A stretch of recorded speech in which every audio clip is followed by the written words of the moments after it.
Brunjo. This is your studio. It's you, Jordan, Tanner, and Amelia. Who came up with the name Brunjo? There was this street, the sidewalks were always messed up. Someone was always repaving them, they were bad. As I'm walking through, someone in, I guess whenever the concrete was wet, just wrote B-R-U-N-J-O. You guys connected in Berklee, so did you guys decide like, hey, we're gonna do a studio right out of the It gate? was just one day, I just was like nonchalant, looked over at Amelia, I was like, you wanna start a production company? You know, just saying random stuff as like a sophomore in college. And she was like, yeah, sure. He had like toyed with the idea of it while we were at school, and I was like, that'd be cool. I didn't think anything would ever happen. Here we are. How do you kind of walk through a new artist? Like, what's your process to getting them into the studio? To me, and at least in my experience, the way I see it, everyone's different. There really isn't like two people that are alike because everyone, you know, has a different story to tell with their art and their work. That creates an interesting challenge where you kind of have to take a step back and look at what the needs of the artist are and what they're looking for and curate that. Do you guys have like a standout session that you're like, that was a really good session? I really loved and enjoyed that session. It's a tough one. I mean, there's a lot of really, really good sessions. What is up, everybody? Welcome back to another episode of Studio One. I am here at Brunjo with Tanner and Jordan. How you guys doing? Good, how are you? Good. Thanks for having me here. This is like Welcome. a dope spot. Like I came here, I was like walking through it. I was like, this is amazing, and I'm so excited to talk to you guys about it. Kind of just get your story, how you guys got here, and all that stuff. But before we do all that, Okay. a little intro. So, where did you guys grow up? So, did you guys know each other before going to college and all that stuff, or Before college, no. okay? Where did you guys grow up then? We met each other in college. I originally grew up in Pittsburgh, Pennsylvania. Okay, I'm right by Philadelphia. Yeah, exactly. So PA, I was there till I was like 17, and then that's when we went up to Boston to go to college, and that's where I met him. And then eventually I moved away from PA. My family went down to Florida, where they now live in Tampa. That's a little warmer. Yeah, exactly. That's what my mom said too. She Yeah. was like, it's a constant ceiling here in Pennsylvania. I need sunlight. And so I was like, Oh, yeah. yeah, no, go to Florida. That'll do all that for you. That's awesome. How about Yeah, you, Jordan? so I actually grew up, born and raised in Southern California. Okay. That's where, I mean, most of my family is still there. Yeah. So yeah, was there for basically K through 12 school the entire time. And then after I graduated high school, I spent 2 years at a community college there. And then it was in 2017, yeah, that's when I moved to Boston to go to Berklee. Oh, dope. That's yeah. awesome. Community college? That's a good way to go. I went to community college, and then I went to Yeah, the school for I got a 2 lot of years. the extra, well, not extracurricular, the Gen Eds. what do you call it? Yeah, Gen Eds, yeah. They call it a It's different an thing easy way to get everywhere, out, a yeah. little cheaper. Yeah, That's great, exactly. dude. That's Smart. awesome. Smart All way right. to go. How'd you guys get into the music industry? Did you guys both go to school for music, so then you guys kind of got through in the music industry there? Or were you always like, from day one, I was like, I'm going to be a musician, like, or producer? It was weird, at least for me, because like none of my family was musicians. I have relatives that were musicians on my mom's side, on my dad's side, and no one in my immediate family ever did that. And so I kind of just started like playing piano when I was really young. Like my parents would ground me, but they wouldn't ground me from the piano. And so I was like, cool, it's a cheat code. I can just I can get away with it. And from that point on, I went to a performing arts school shortly after that to study music, and I got really connected there, and I really liked the whole industry, but I didn't even know anything about recording. It was just playing and like being in orchestras and jazz bands, percussion ensembles, stuff like that. And it wasn't until I went to college, so I went to Berklee, that I was like, oh wait, I want to do like the whole production engineering side. I remember my dad had a quote when I was like really young where he was like, the real magic happens behind the glass. And so I was like, I want to find out what happens behind the glass. And so went to Berklee, studied all that stuff, and there were so many knowledgeable people, teachers, students that were there and in the industry already, that it was really easy to kind of transition, especially with like the route that we ended up taking, which was kind of starting brand new rather than going to another studio to do like internships, which I did do internships at studios, but rather than like starting there and trying to work my way up as a house engineer for one of the other recording studios, I was like, well, we have the opportunity to build this up. And so just decided to dive headfirst into that. That's So awesome. That's so dope. Jordan, how about you?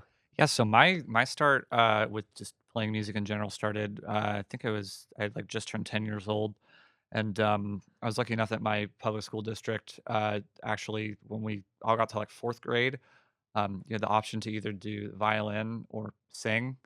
all the kids who didn't want to sing or were too embarrassed to do it just chose violin. So I started with that. That's awesome. I still play. I don't really practice, chops a whole lot that much anymore. It's kind of a secondary instrument. Yeah.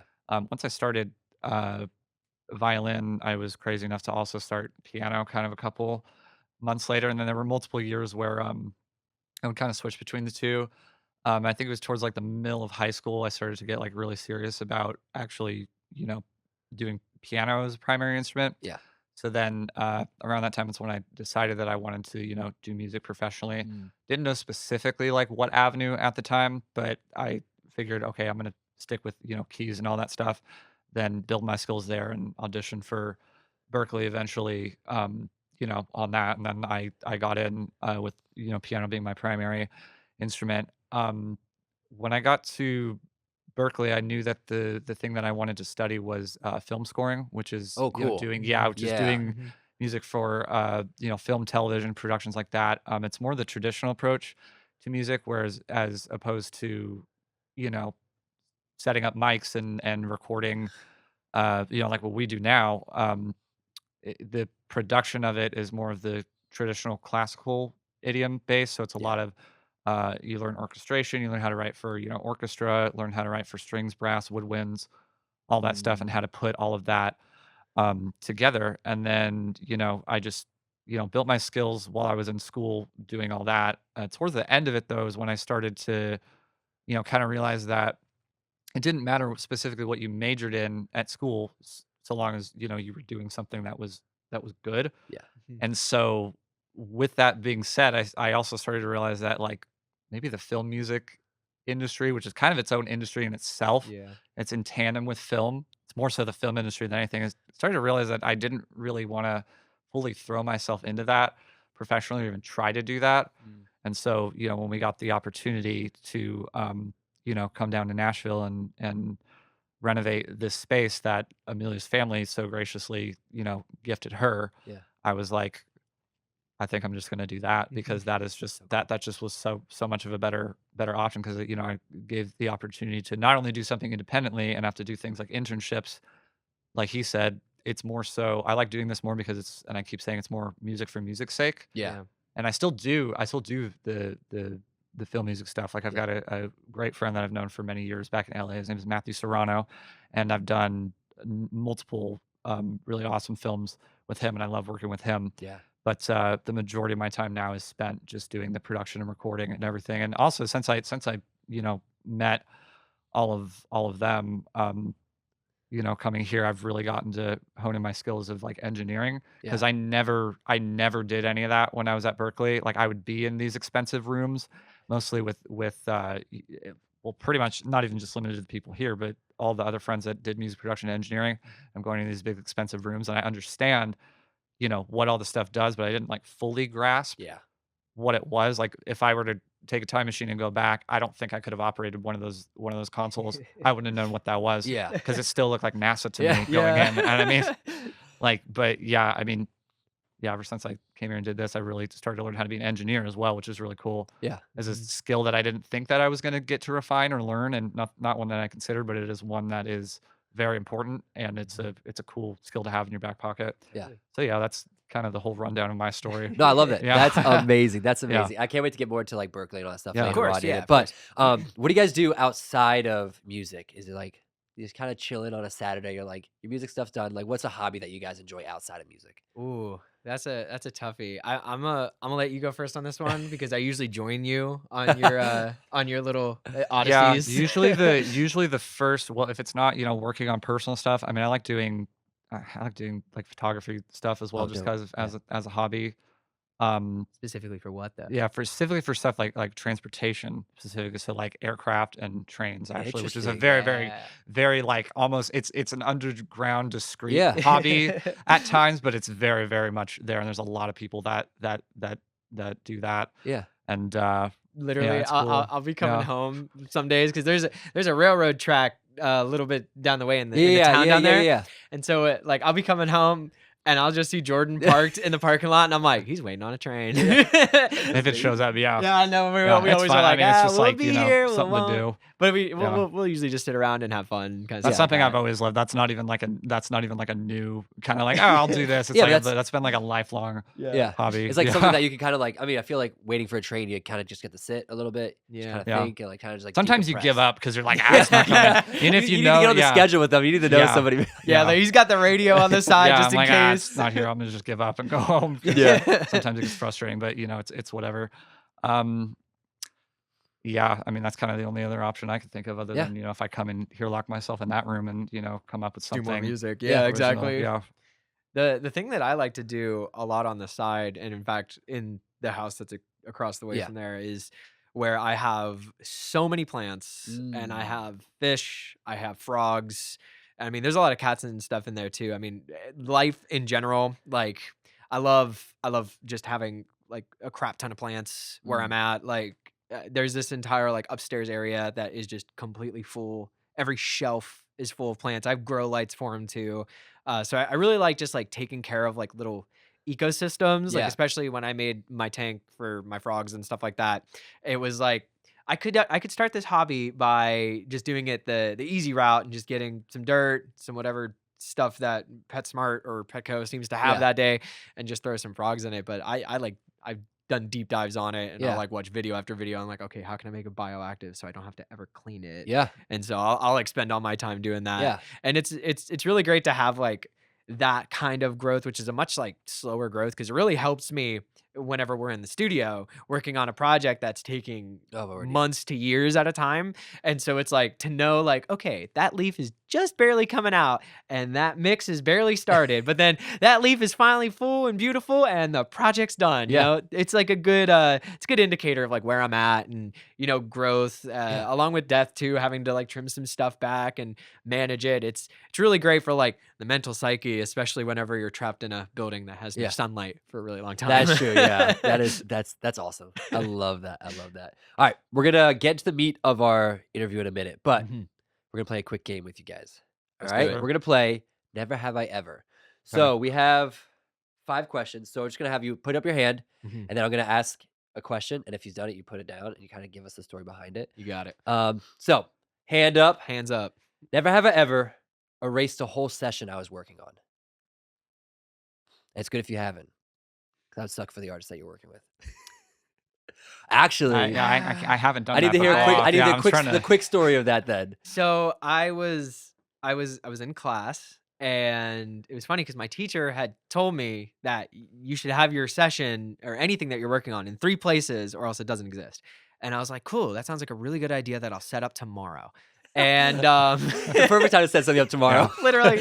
And so it wasn't that complicated of a session. I was able to do it in like maybe a day or two, and it was for my own personal project.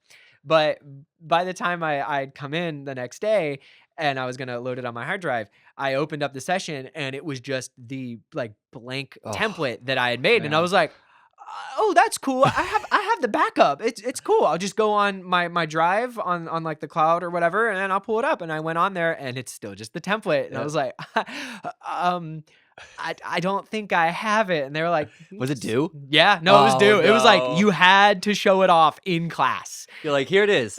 And that's nothing. it. Yeah, so I learned my lesson then Oh. and there. Now all my stuff exists in at least 3 places, Yeah. sometimes 4.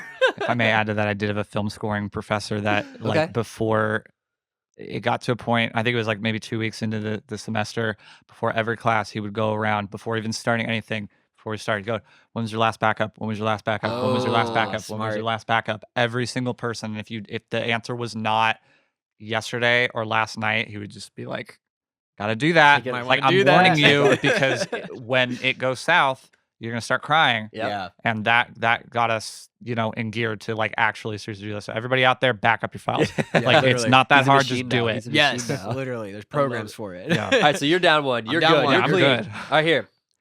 Never have I ever double booked the studio. Be like, oh, I thought, wait, and then 2 artists are just sitting there like, wait, I've can we? not done that. I have Thankfully. not done Okay, that. good. Yeah, That's perfect. That's not good. happened. That's perfect. All right, number 3. Never have I ever forgotten about a session I booked. You wake up, you're like, and someone's like, where are you? We're here. I've never done that.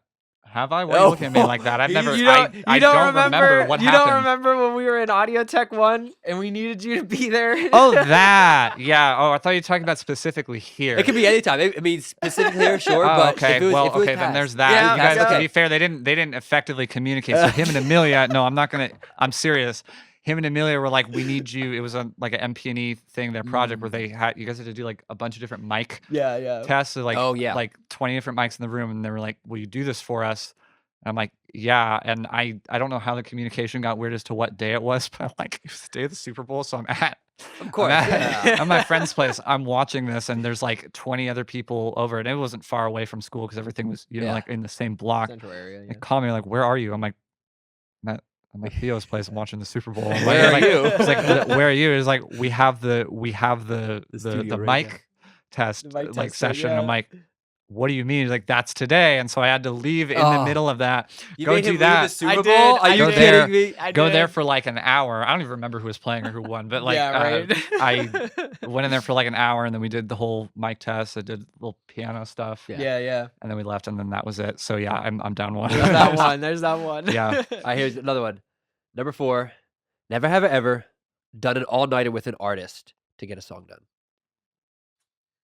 Ooh, I've definitely done that. We've collectively done We've that. done Yeah. that numerous Yeah. occasions. Is that something you like doing, or you're like, I need my sleep? Especially when we were back in college. I give up at a certain point, and I just do it the next morning because I keep my. Especially back Yeah. in college, studio time was competitive. Yeah. Like it got to the point where like it would be like 12 to 6 in the morning sessions. Oof. And it wasn't even like you had the option. It was that's it. Yeah. That's all you have. 7 days a week at Berklee, those studios were operating. The Oh, I'm only sure. it probably hasn't changed. The only gap of time where there was nothing going on was between 7 a.m. and 9 a.m. Yeah, they like had literally 2 hours to where there was nothing. Wow. Because Yeah. there were so many people that needed them, and there was such limited space. They had to do it like that. Yeah. And Yeah. especially a couple of times I would purposely just book those really late sessions because I knew no one would try to take them because you had to like log in exactly at 6:30 on the dot. Like I would go to time.gov to see when the time second changed so I could Like, refresh the yeah. page. Yeah, exactly. Just so I could get a really late slot. And then once I got the slot, I would text like all my friends and be like, yo, you want to record tomorrow? Like, and they're like, oh yeah, what time? Like 4 a.m. They're like, okay, Sure. yeah, we'll make that work. But once we got out here, it was a lot easier to Yeah. plan stuff. We're the only ones that use the space.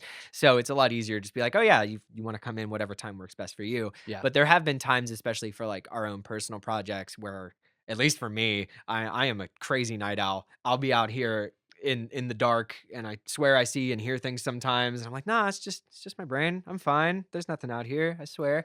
And I'll just be sitting there mixing, doing my stuff, and I'll leave and the sun's coming up. I'm like, oh, right. Yeah, having no windows doesn't really help. Yeah.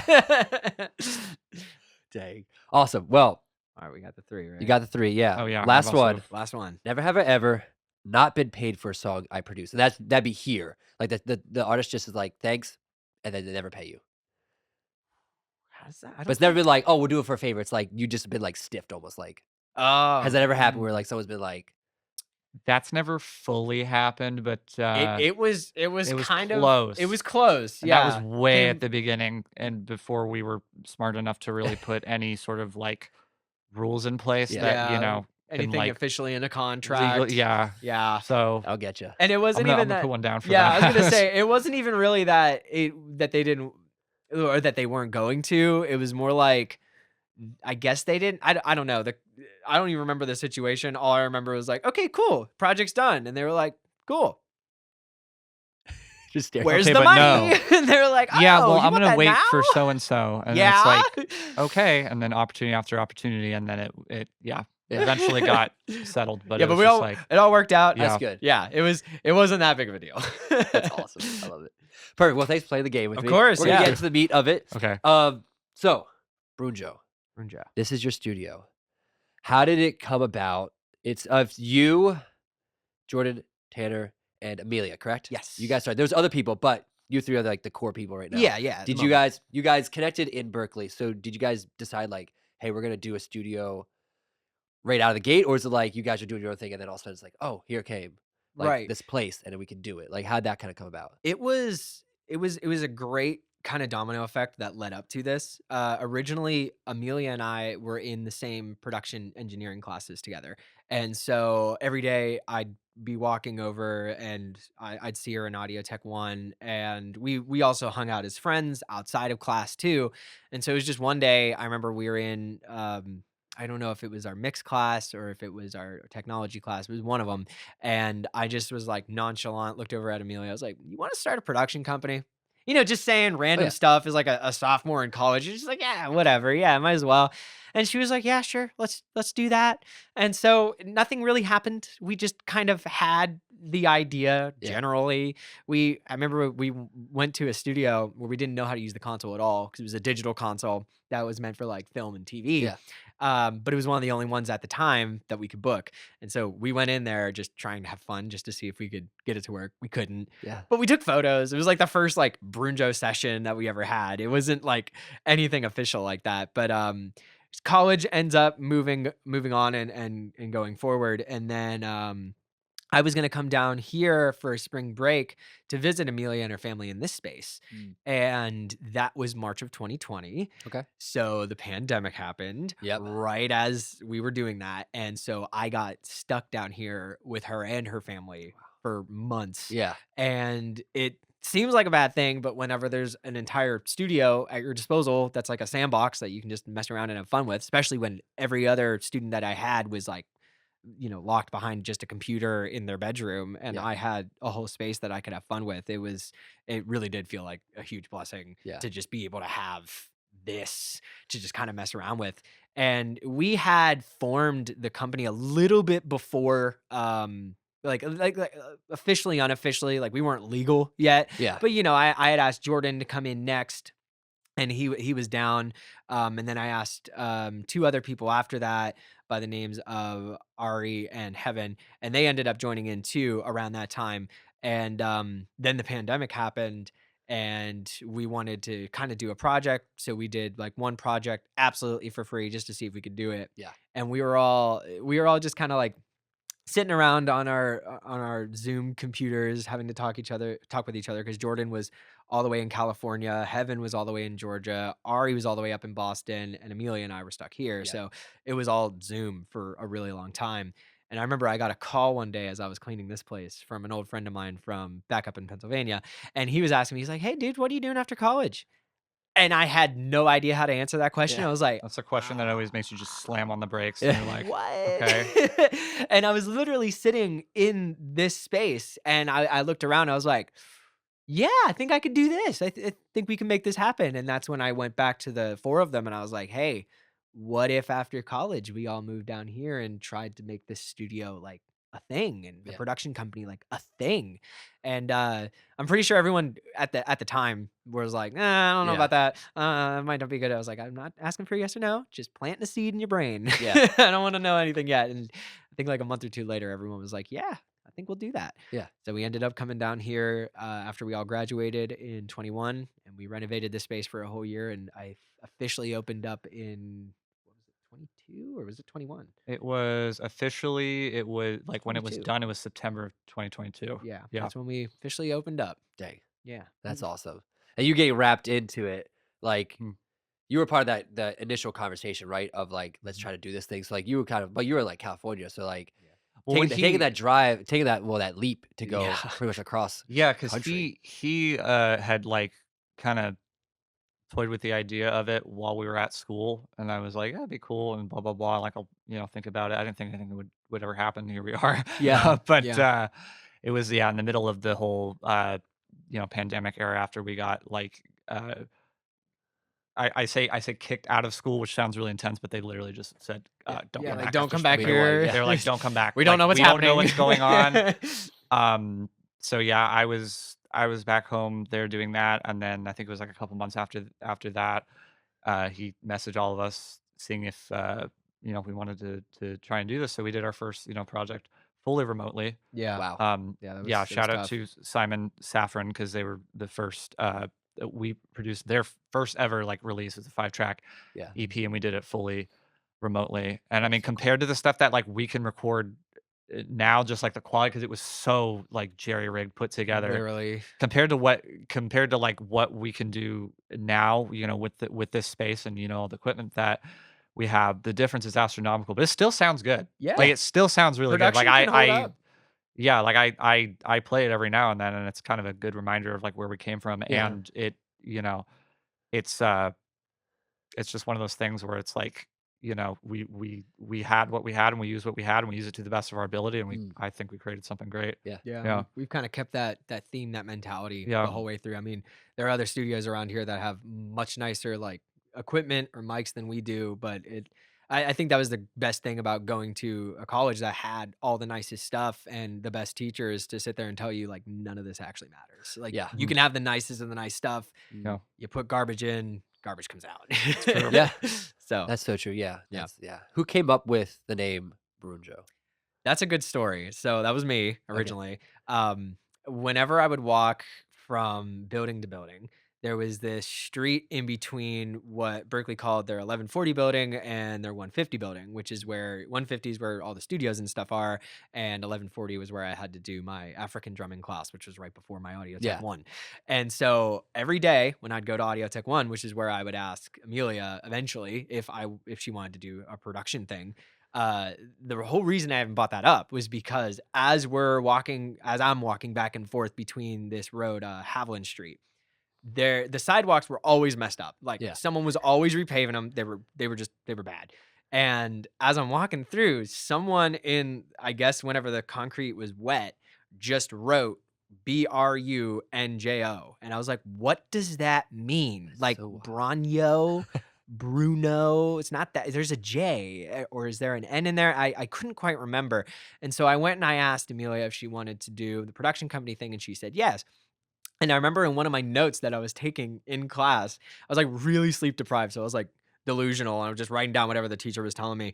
And there's like a little thing that I wrote. And I was like, I need to consult the sidewalk because I didn't know if Brunjo had an N in it or not. Yeah. I thought was it Brunjo or Brunjo? I don't know. And so I went back to go look, and they had replaced the sidewalk and it was gone. So I was like, okay, I guess it had the N then. And so I left it in there. And for a while, we actually had the N as our logo just because we were like, don't know if Yeah. that was it or not. We ended up changing that, but Yeah. it's still part of the original story. That's where awesome. came It kind of from. just like that. It's so cool that now it's kind of like living on. Yeah. But no one knows that because like they don't see it. It's not like you can be like, oh, go back to that spot. Yeah, It's go back there. to the sidewalk. Which would have been dope. It would've been really so cool. But it's kind of cool. You kind of like took it and just like, Yeah. So whichever construction worker Wrote- with Boston Public Works that wrote that with their finger, thank you. Thank Shout you out for to that. you. they'd be also upset for the person that took it away. They'd be like, you should have kept it. yeah, exactly. That's awesome. All right, cool. I want to get into a little bit of like your process when you bring an artist in and kind of like what people can kind of expect when they come to Brunjo. Yeah. Like how do you kind of walk through like a new artist? They come, they're like, I got this song. Like, what's your process to getting them into the studio? Well, I guess I'll start off. To me, and at least in my experience, the way I see it, everyone's different. Like there really isn't like two people that are alike, because Yeah. everyone has a different story to tell with their art and their work. So that creates an interesting challenge where you kind of have to take a step back and look at what the needs of the artist are and what they're looking for, and curate that with them. Don't overstep and try to be like, no, we're just gonna do this, because there are a lot of people out there that do this, that do that. But that's really the first step, and the most important step of the process is kind of just ironing out and seeing what you have to work with, and what those artists, getting to know the artist as a person first and foremost. Completely. Like that's the biggest thing, Yeah. getting to know them on like a personal level and being able to just communicate and talk with them, and so that you both feel comfortable. And then after that, it's just the whole process of diving into what they're looking for, who influences them, listening to some production references, Yeah. things like that, Mhm. and then just bouncing off ideas really from there. That's the start of it. If you want to like dive deeper into and that, I because mean, that's we've had to Yeah. we've had a lot of lessons that we've learned with that, Yeah. because there's been a couple artists that we've come in, or we've had come in, and we work through the process with them, or at least the way that we used to do it, and it kind of led to the things that Jordan was saying, like, you shouldn't do. Like, there were a couple projects where we were like, cool, this is gonna sound really cool. We're gonna do it like this. We're gonna have this on it. We're gonna do this, and the artist is sitting back there like, hi, I might not like that, Yes. and I think it was mainly because like we had just had the space open and we were really excited. Oh, for sure. Yeah. And so, we had kind of been blindsided by the fact that everything was up and it was running and we were going, and we had a sit down with that artist in particular, and we're like, yeah, no, let's do this again. And so we ended up restarting it again at some point and reworking it. But it really taught us like production is so different than just like recording in a studio. Like, we have people come in here who they'll bring in their whole band, or they'll set up themselves in here because they just want to do something really cool. And that's great. You can help and you can produce a little bit when that's happening. But to have you as a producer on somebody's track is like, they are not just trusting you, but putting their faith in you that you are going to follow their vision and that you will help kind of enlighten their vision to be bigger than they can imagine it to be. And to do that, you really got to know who they are and what makes them want to grow as a person, the boundaries that they have as an artist, and what exactly you can push and what you should not at all. And so, like, a lot of times with artists that we have that will come in for productions and stuff like that, we make sure to talk to them, or like, we go out, we'll just get to know them in general, just to know the kind of person that they are. Because someone you could have in here, and the way that you talk to them on the talkback mic will completely like change the way that they want to do something. And some people respond better to just positivity. Other people want the criticism right then and there. Some people, if you do that though, it's like it'll completely shut them down. And they're like, we're done for the day. Yeah, it's like, no, I don't want to do that. So it's like, I really, especially when we get a new artist on as a production kind of client, we make sure that we spend a lot of time on like the songwriting so that everything is ironed out. We want them to know like, okay, here are the steps that we can take. Here's what we should be figuring out now. Like, if you want to do songwriting, let's make sure not even that the lyrics are necessarily right. We can change that when we do vocals, but you want to make sure that your song form in general is set up the way you want it to, that it has the emotion that you want it to. Is it going to be in the right key? Because those are the kind of things you want to change then and there before you move on, especially because we want to try and get it done as quick as possible. But yeah, basically just getting to know the artist and what it is that will allow them to grow creativity is usually where we start, and where we try to keep it going the whole way. Like, a lot of times there'll be people who don't want to have the artist in with them whenever they're doing a mix or a master and something like that. And that, I mean, I can understand how that'd work for some people, especially much bigger in the industry. You've got people who are going on tour places. They don't have time to sit down and listen to a mix. But the artist that does want that, please, like, I welcome them to come in, sit down, hear the process, especially because one of my favorite things that I love to see is whenever an artist is asking me, that just sounds a little dull. I don't really like that. And I'm like, I got that. And I can go in there and I fix it within 5 minutes. And whenever someone just then hears that, and they're like, that's exactly what I was talking about. That's the moment that I live for, is to hear that. Yeah.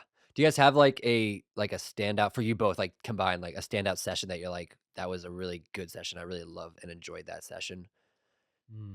That's a tough one. There's a lot. I mean, there's a lot of really, really good sessions. I mean, I'm gonna give Natalie as an example. Of course. Because, okay, so I'll shout out to Natalie Del Carmen, who's she lives in LA right now. Also a friend that met at Berklee. I kind of brought her into this off. Initially, she was one of the first people that, and she still records stuff with us. Awesome. The majority of her work was done by us here in this very room. Yeah. She very much, like, every session that we do with her, she is an artist that she knows what she wants, and she's part of that production process I was talking about, where like serving the artist and what they want and what their vision is. Yeah. And if something's not working for her, she knows. She's like, let's try something else. And Literally. even if like because there's been multiple times where I'll be recording here and I'm playing the part and I think it's great, I think it fits perfectly, but she's like, we could do it a little bit differently. I have to adapt then and change it. But the cool thing about that usually is the fact that you can often you just come up with something better, something unexpected. Mhm. That's what's kind of cool about it. So what I'm leading up to say is really her sessions in particular are my favorite, just because there's so much creative energy going around and there's such a good direction that's happening. And I mean, a lot of the times I think you would agree, she's more producing it than we are. Yeah, We're sometimes, we're yeah. just like we're putting the extra stuff on top of it and translating what she wants and also adding like our Yeah. expertise and what what we would like to hear on it. But like at the end of the day, it's with her in particular, it's like it's not gonna get released until it's two thumbs up Yeah, of course. from her. Yeah. Yeah. Yeah, I would say that session that like to pinpoint a specific session, one of the songs that she just recently released this past summer called What Should Have Been by Now. Mm. She had that. It was so funny. She came to us and she was like, guys, my PR guy is saying that I can get another single in before the end of the year. And we were like, okay, how much time? And she's like 3 weeks. And we were I'm like, like, come on down. okay, okay, yeah, we can make that work. All-nighters. That's Yeah, what the yeah, all-nighters literally. came out. And so we were like, all right, I like sat down. I was like, all right, production brain, logistical thinking. Mm. Because she does like Americana kind of stuff. And Mm. so this was like the first, like we had done these kind of sessions before at Berklee, Mm. and it was so easy to get just talent in Mm. here in the last second because you could walk outside, throw a rock at someone, and they're a phenomenal guitarist. You Yeah. know, you can kind of do that on Broadway here, which is Yeah. still cool. It's kind of why I like Nashville. It's Yeah. kind of like that scene. But whenever we did that session, it was like basics in the morning, got all that. She's on the phone over Zoom listening to everything because we used audio movers so that she can hear exactly what we're perfect. Yeah, hearing. yeah. And so she's giving us feedback in real time. We're ironing everything out. We had Ari playing bass, a friend of mine named John playing guitar. Jordan was on keys and I was on kit. We got the basics done in like 4 hours, comped it all up, gave it a rough mix. Bassist and the guitarist left, and then after that we got some more overdubs with some more keys. Amelia came in, she did fiddle, mandolin. We got another guy named David to come in and do harmonica, and then we got Mm. another guy named Tebs to come in and do pedal steel. And it was just awesome to hear an entire track from just demo guitar, which I mean, I forgot about that. We even worked on the songwriting a little bit beforehand to make sure that that was good too. But to hear a track just go from guitar and vocal to that full sound in a day was Mm. just, that's why I love doing That's what so we cool. do. Yeah. Yeah. It seems like you guys are really like obviously music is like collaborative, but like you guys thrive off of that like collaborative. Like you all play different instruments. Yeah. And you guys all like bring in people. It's like really cool. Like I'm assuming that's really important to your guys' workflow course. of like finding an artist that is really collaborative and also just having people around you that are like, we're on it. Yeah. Like that's just so cool. Yeah, it's what I love the most about why we do this and why like I'm really glad I didn't have to go down the route of the internship and working in another Yeah. studio because I mean a lot of the times when the magic is happening and you're able to be in on a session like that, they don't even allow you to be in the room. Like you're just the runner who sets up the mics. They also most of the time won't pay you. Yeah, Yeah, that You don't too. get paid. I don't know what it is, and I'll say it on the record, but I don't know what it is about like music and audio Yep. internships. It is quite literally the only industry I've ever heard of out just there don't where pay you. they will use you for free labor for months. Coffee. Yeah.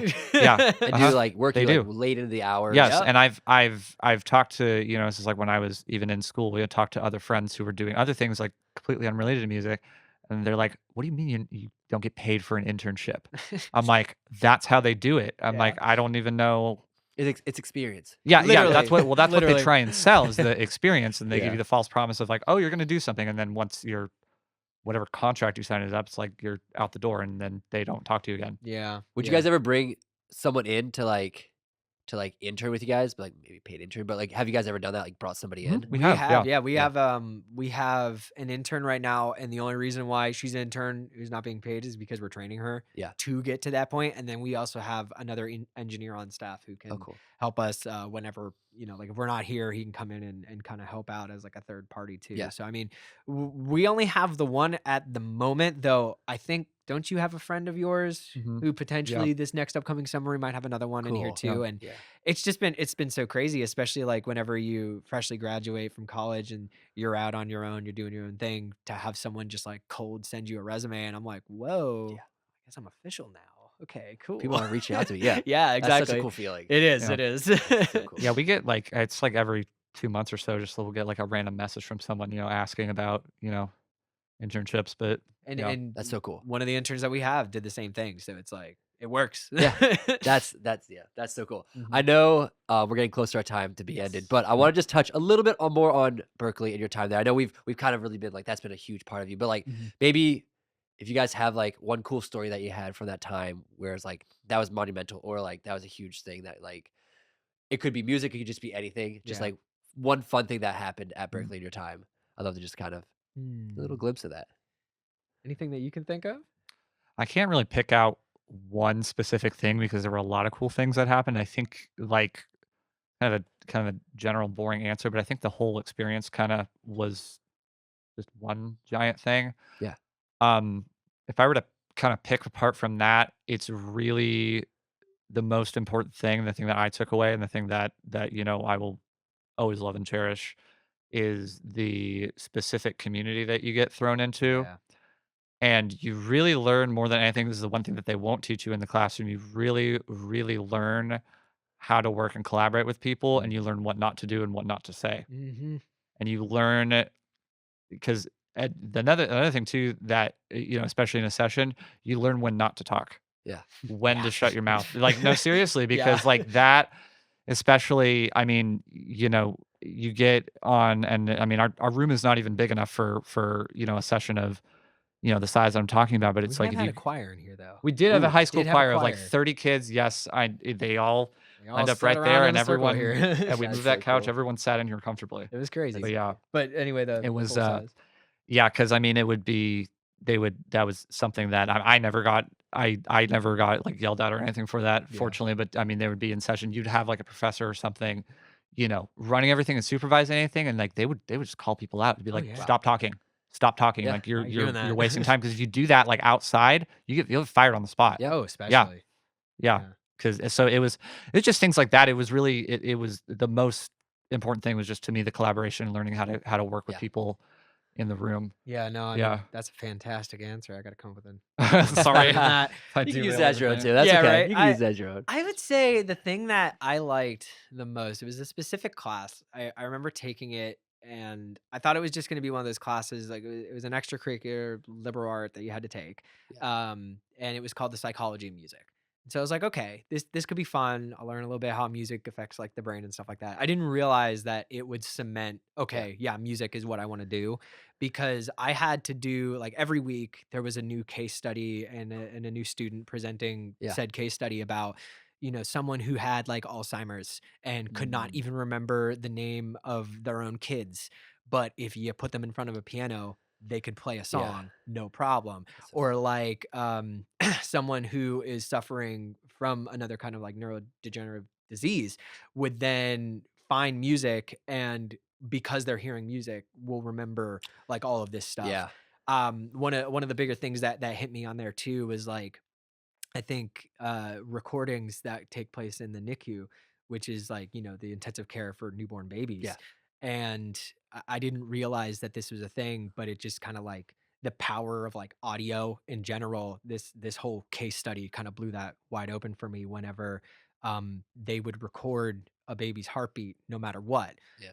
just in case you lose the baby and you still have the sound of their heartbeat. Wow.